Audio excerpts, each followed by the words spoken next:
बच्चा लोग, चलिए तो कल की क्लास में हमने वही खाते के बारे में पढ़ा। मतलब फर्स्ट चैप्टर में अपन ने शुरुआत की थी वही खाते से, और आज हम पढ़ने वाले हैं लेखांकन के बारे में, अकाउंटिंग के बारे में। नोट्स आप साथ में रखिए। लेखांकन में अर्थ पढ़ते अपन सबसे पहले। इसमें लिखा हुआ लेखांकन व्यवसाय की भाषा है। बिजनेस की भाषा क्या है? लेखांकन। ठीक है, क्यों बोला जाता है इसको भाषा? क्योंकि व्यवसाय के बारे में पूरी इन्फॉर्मेशन, पूरी जानकारी हमें लेखांकन से मिल जाती है। आगे क्या है? लेखांकन से आशय लेखे की पुस्तकों में निश्चित विधि से नियमानुसार नियमित रूप से मुद्रा के रूप में व्यक्त किए जाने वाले व्यवसायिक व्यवहारों का अभिलेखन, वर्गीकरण, संक्षिप्तीकरण तथा परिणामों की व्याख्या व निर्वचन करने की कला से है। अब लगभग ऐसी ही कुछ लाइंस, ऐसे ही कुछ शब्द हमने वही खाता में भी पढ़े थे। क्यों पढ़े थे? क्योंकि वही खाता जो है वो फर्स्ट स्टेज है। वही खाता जो है वो फर्स्ट स्टेज है लेखांकन की। उसके आगे की प्रोसेस अभी बाकी है, उसके आगे के बारे में हम पढ़ रहे हैं।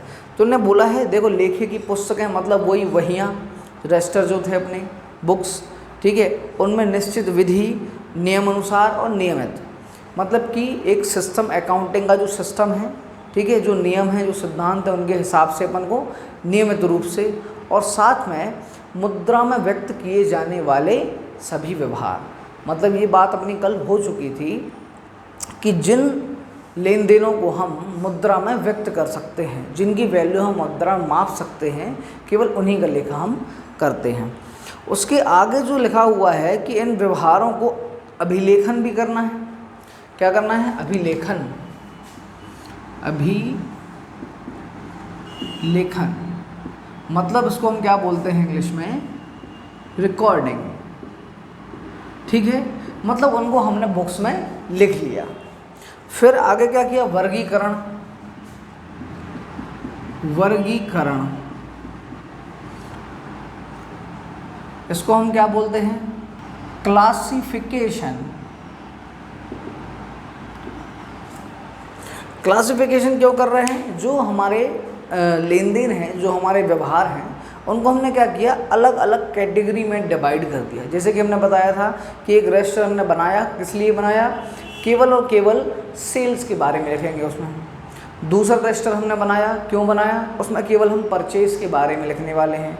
और भी रजिस्टर अपन ऐसे अलग अलग ट्रांजैक्शन के लिए अपन ने बनाए हैं। तो ये क्या है? लेन देनों का वर्गीकरण, अलग अलग रजिस्टर में उसको दिखाना। फिर क्या है? संक्षिप्तीकरण।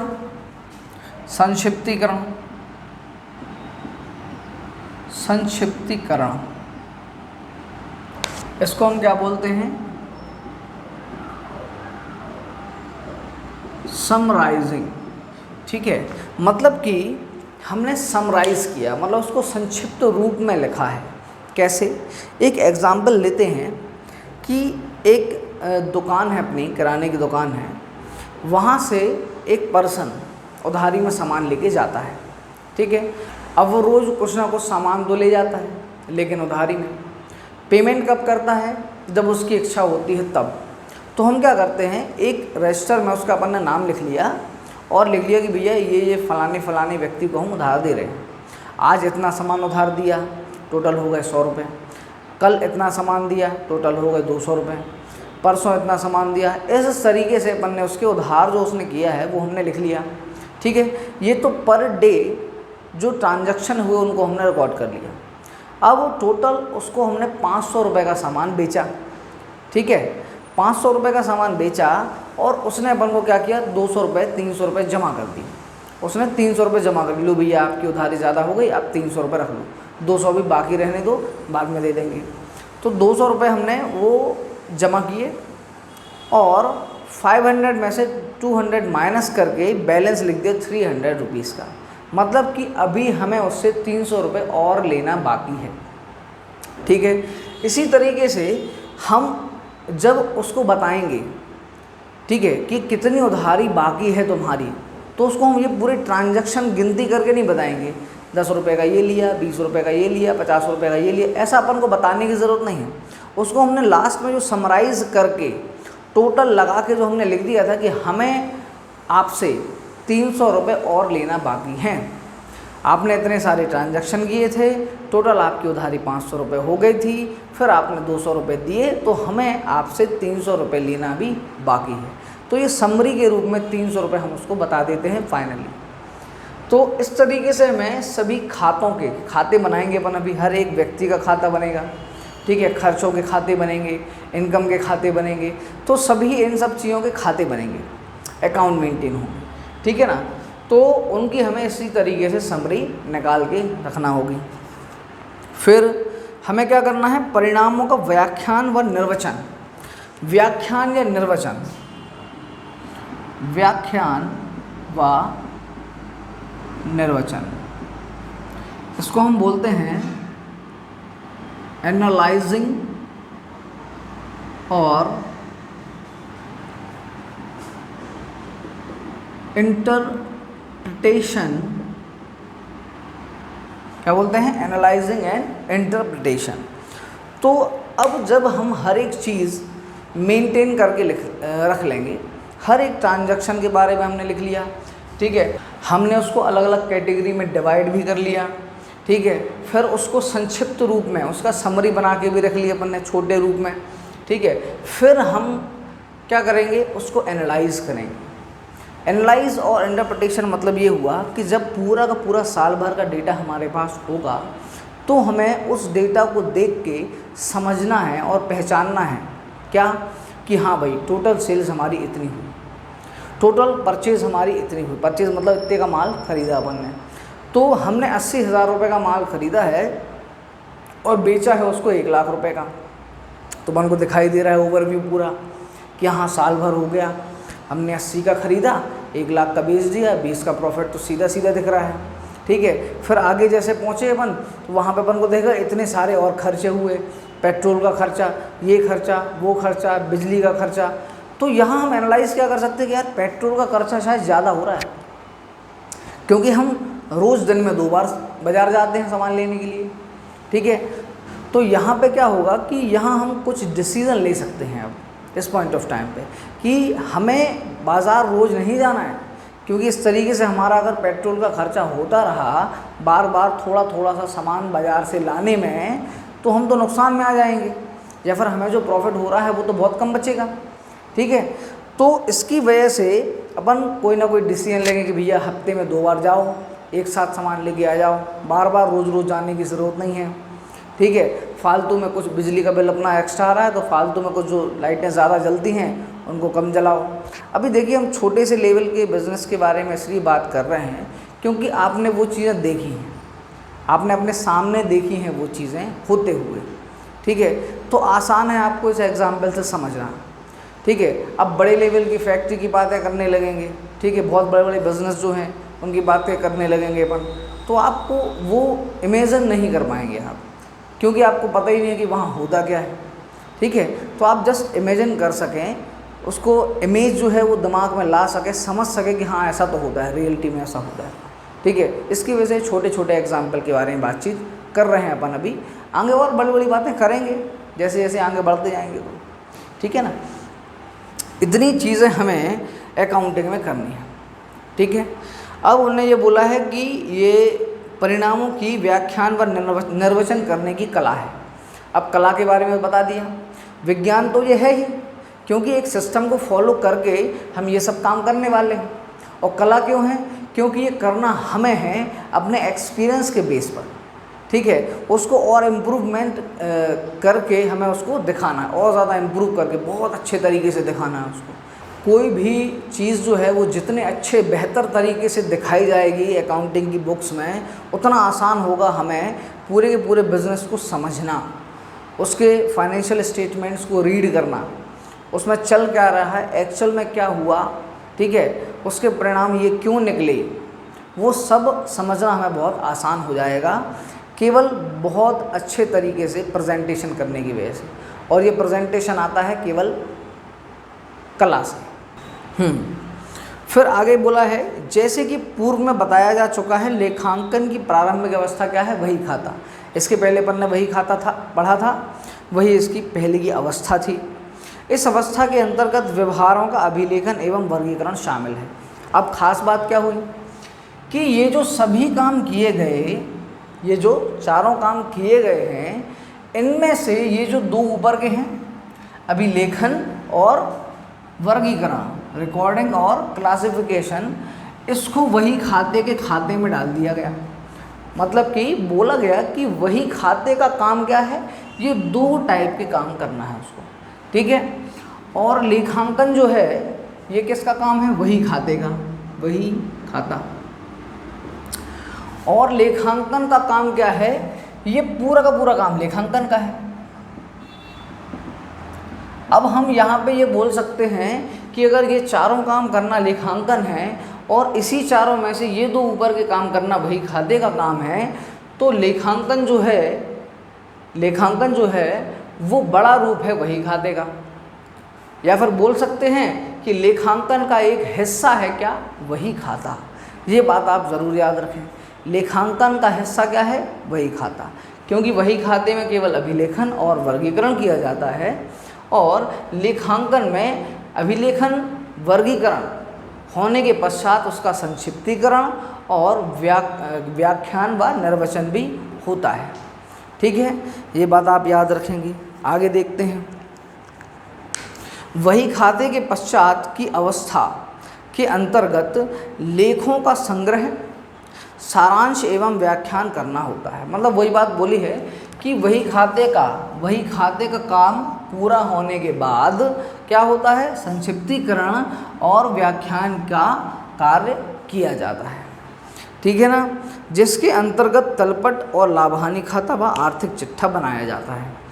तो हमने जब ये दोनों काम कर लिए वही खाते वाले, इसके बाद जब हम संक्षिप्तीकरण और व्याख्यान की बात करेंगे तो हमें कुछ अकाउंट्स बनाने होंगे। कौन कौन से, एक तो हमें तलपट बनाना होगा, ठीक है, और दूसरा हमें क्या बनाना होगा, व्यापार खाता,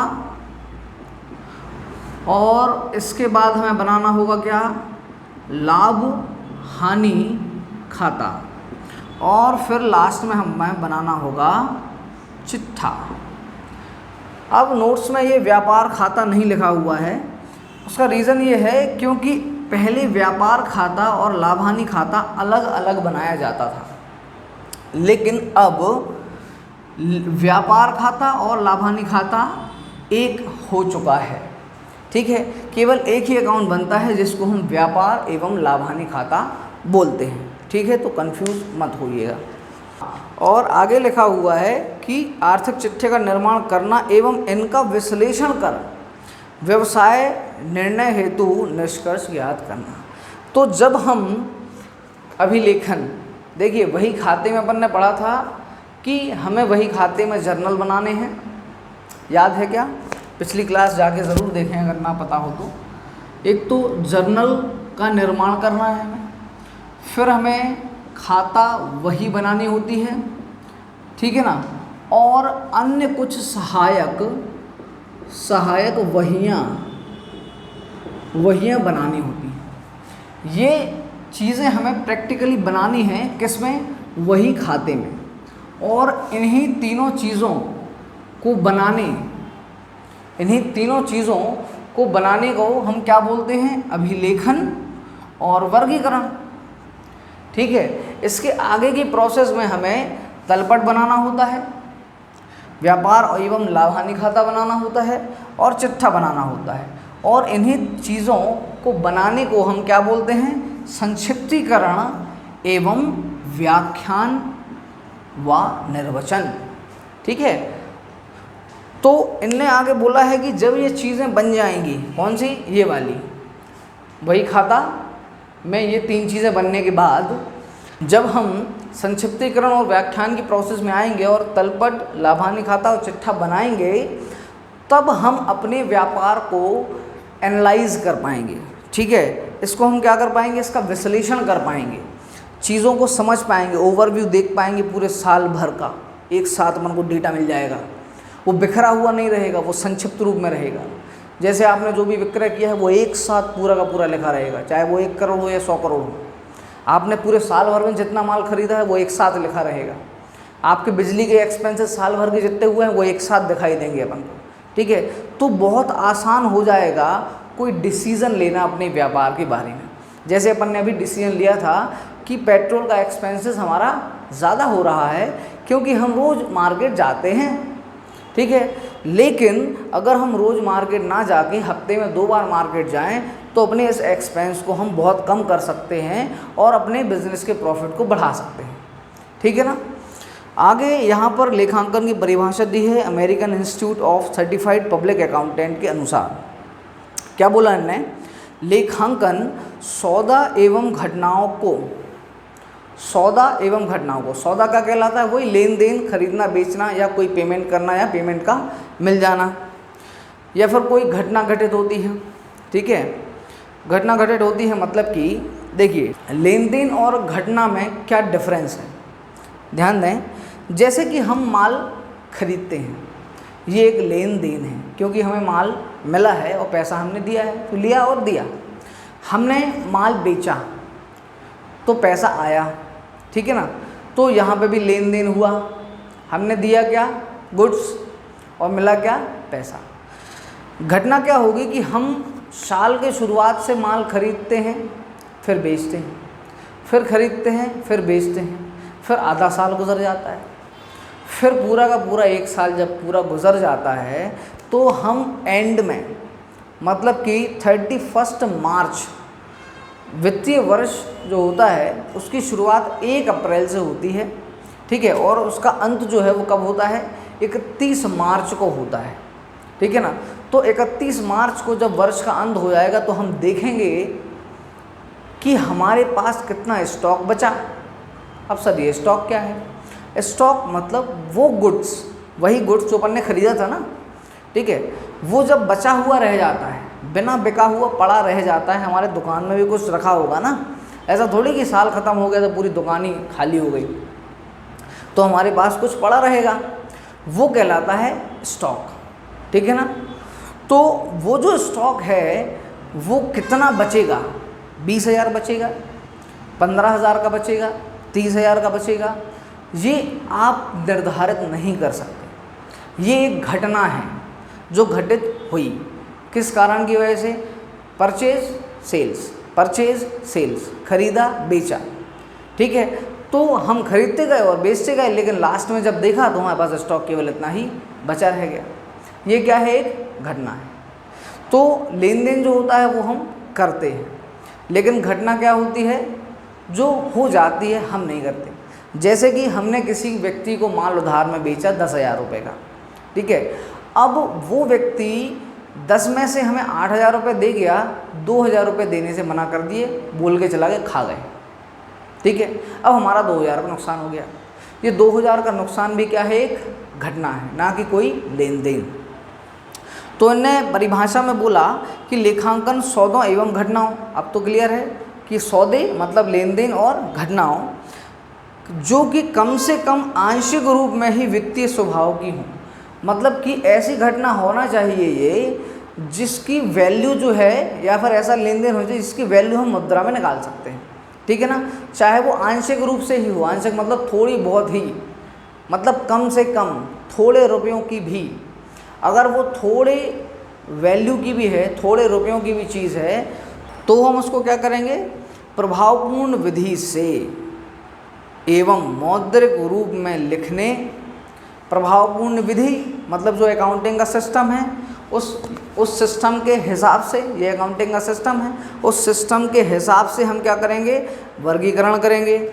ये रहा, पहले हमने उसको लिख लिया मौद्रिक रूप में, फिर उसका हमने वर्गीकरण कर लिया, ठीक है। फिर उसको हमने क्या किया है? सारांश निकाला है, और लास्ट में जाके हम व्याख्यान या निर्वचन, एनालाइजिंग इंटरप्रिटेशन हम करते हैं। ये परिभाषा जो है वो याद करने वाली चीज़ नहीं होती, ये रट लिया उसको बार बार पढ़ पढ़ के, ठीक है, याद रखा, एग्ज़ाम में लिखा और भूल गए।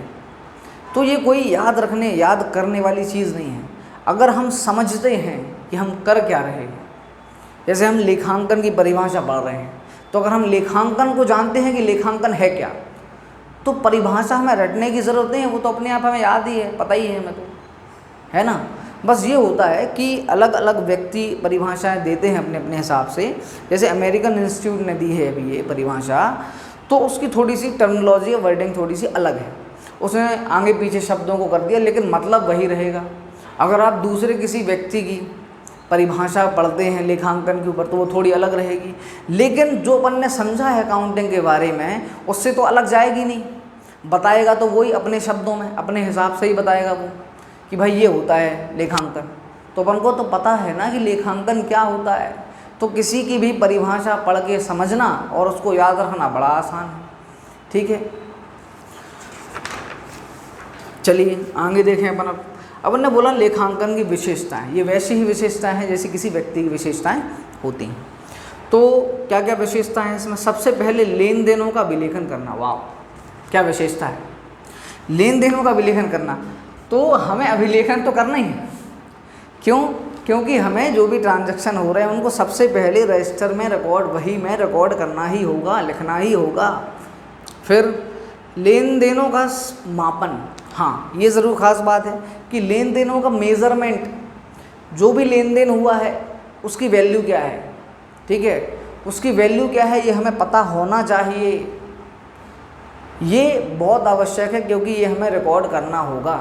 माल बेचा, आपने ऐसा लिख दिया माल बेचा, तो ये ट्रांजैक्शन रिकॉर्ड करना नहीं कहलाता। हमें ये लिखना है कि माल बेचा 20,000 रुपये का, ठीक है, मतलब कि जो किया है हमने ट्रांजैक्शन उसकी वैल्यू भी लिखनी है हमें साथ में, ठीक है ना। तो मेज़रमेंट हो जाएगा इस तरीके से, ये इसका काम होता है, इसकी विशेषता है। लेन देनों का वर्गीकरण करना, तो हाँ वर्गीकरण लेखांकन करता है, अलग अलग कैटेगरी के ट्रांजैक्शन को अलग अलग रिकॉर्ड करके रखता है अलग अलग बुक्स में, ठीक है, वर्गीकरण करता है। और फिर आगे उन्होंने बोला संक्षिप्तीकरण, यही तो पढ़े हैं अपन ने भी, संक्षिप्तीकरण। संक्षिप्तीकरण मतलब क्या? साल भर में जो एक ही व्यक्ति से ट्रांजैक्शन हुआ या फिर एक ही खाते से ट्रांजैक्शन हुआ उसको संक्षिप्त रूप में बताना कि इस व्यक्ति से फाइनली इतना पैसा लेना बाकी है या फाइनली इतना पैसा देना बाकी है। माल बिका है तो पूरे साल भर में 1 करोड़ का बिका है, ठीक है, माल खरीदा है तो पूरे साल भर में 80 लाख रुपए का खरीदा है। तो ये क्या है, एक संक्षिप्त रूप में हमने बता दिया है। आगे उन्होंने बोला संक्षिप्तीकरण में क्या क्या होता है। खाता वही के सभी खातों का शेष, अब यही बताया मैंने कि सभी जितने भी व्यापार में खाते होते हैं, हर एक व्यक्ति का, हर एक खर्चों का, आयों का, व्ययों का, संपत्तियों का, सबके खाते बनाए जाते हैं। उन खातों का अंत में शेष निकाला जाता है। शेष मतलब फाइनल अमाउंट निकाला जाता है, ठीक है। फिर तलपट तैयार किया जाता है। अब देखिए तलपट हम जानेंगे लेकिन आगे, अभी याद रख लें कि तलपट तैयार करना है। फिर क्या है, तलपट तथा अन्य सूचनाओं के आधार पर अंतिम खाते तैयार किए जाते हैं जो कि व्यापार खाता, लाभानी खाता और चिट्ठा कहलाता है। तो ये जो तलपट हमने बनाया था, ये जो तलपट हमने बनाया है, इससे मतलब इसको उठाएंगे, सामने रखेंगे और कुछ अन्य सूचनाएं होंगी उनको सामने रखेंगे। उनको देख देख कर हमें क्या बनाना है, व्यापार खाता, लाभानी खाता और चिट्ठा हमें तैयार करना है। और एक ख़ास बात ये है कि इन खातों को, ये जो खाते हैं व्यापार खाता, लाभानी खाता और चिट्ठा, इन खातों को हम क्या बोलते हैं, अंतिम खाते। ये बात ज़रूर याद रखिएगा, ठीक है। तो पूछा जा सकता है अंतिम खाते कौन कौन से होते हैं, तो लिख दीजिए व्यापार खाता, लाभानी खाता और चिट्ठा। फिर लेन देनों का विश्लेषण एवं निर्वचन करना, वही है जो अपन ने पढ़ा है। लेन देन को हमें एनालाइज करना है, थोड़ा ओवरव्यू देख के समझना है व्यापार के बारे में कि हुआ क्या क्या, ठीक है, और क्यों क्यों हुआ। फिर वित्तीय सूचनाओं का संप्रेषण, हाँ ये ज़रूर करना है हमें। संप्रेषण मतलब बताना है लोगों को, ठीक है, पूरे बिजनेस के बारे में जो हमने लेखा जोखा किया है, पूरी अकाउंटिंग जो की है उसको हमें दूसरे लोगों को बताना होगा। क्यों बताना पड़ता है, व्यापार तो हमारा है ना, जो कुछ मिलेगा हमें, जो कुछ जाएगा हमारे पास से जाएगा, दूसरों को क्या करना। लेकिन असल में होता ये है कि जैसे एक बड़ा व्यापारी है, जैसे रतन टाटा जी हैं, टाटा कंपनी है, आप अगर गूगल पे सर्च करेंगे टाटा कंपनी की बैलेंस शीट, चिट्ठा या लाभ हानि खाता, तो आ जाएगा। मतलब उसने संप्रेषित कर दिया, आप तक पहुंच गया। आपको चाहिए गूगल पे डालो, निकाल लो, देख लो, पूरा कंपनी के बारे में जान जाओगे। अब वो ऐसा क्यों चाहता है? वो इसलिए चाहता है क्योंकि उनको पैसा चाहिए और अपना बिजनेस बढ़ाने के लिए। तो हम थोड़ी ना पैसा देने वाले हैं, देंगे, हम उनको पैसा देंगे, मतलब कि हम उनकी कंपनी के शेयर्स में इन्वेस्ट करेंगे तो उन्हें पैसा मिल जाएगा। अब उन्हें पैसा मिलेगा तब वो अपना बिजनेस को बढ़ाएंगे और ज़्यादा। मतलब ये हुआ कि हम इतने अच्छे तरीके से, इतने बेहतर तरीके से व्यापार चला रहे हैं, वो पता चलेगा कैसे? लेखांकन, अकाउंटिंग को देख के उस बिज़नेस की, ठीक है, बैलेंस शीट, लाभ हानि खाता देख के। अब मैं एक व्यक्ति हूँ, अगर मुझे ऐसा लगा कि ये बिज़नेस बहुत अच्छा है, अगर मैं इसके शेयर्स में इन्वेस्ट करता हूँ पैसा, ठीक है, तो फ्यूचर में मुझे बहुत ज़्यादा प्रॉफिट मिलेगा, डिविडेंड के रूप में भी मिलेगा और शेयर की वैल्यू बढ़ेगी तो भी मुझे पैसा मिलने वाला है। तो मैं उस बिज़नेस को पैसा दूंगा, इन्वेस्ट करूंगा, वो बिज़नेस और ज़्यादा ग्रोथ करेगा, खुद भी पैसा कमाएगा, मुझे भी पैसा कमवाएगा। इसलिए क्या होता है, हमें अपने वित्तीय सूचनाओं को संप्रेषित करना आवश्यक होता है, लोगों तक पहुँचे बात, ठीक है ना। अब सर डाउट आ गए हैं मन में बहुत सारे, ये शेयर्स क्या होते हैं, ये डिविडेंड क्या होते हैं, तो अभी इसके बारे में डिटेल में बात नहीं कर सकते अपन। शेयर्स आप जानते हैं, शेयर मार्केट सुना है, शेयर मार्केट, ठीक है, तो वहीं होते हैं कुछ शेयर्स, ये समझ लीजिए आप अभी, ठीक है। अपन आगे देखेंगे कि शेयर्स होते क्या हैं, कब, ये शेयर से संबंधित चैप्टर जो है वो 12th क्लास में है ना, तो तभी देखेंगे। और अगर थोड़ी बहुत इन्फॉर्मेशन अभी देनी होगी मुझे, ठीक है, तो ज़रूर दूंगा। चलिए आगे हमें देखना है पुस्तक पालन एवं लेखांकन में अंतर।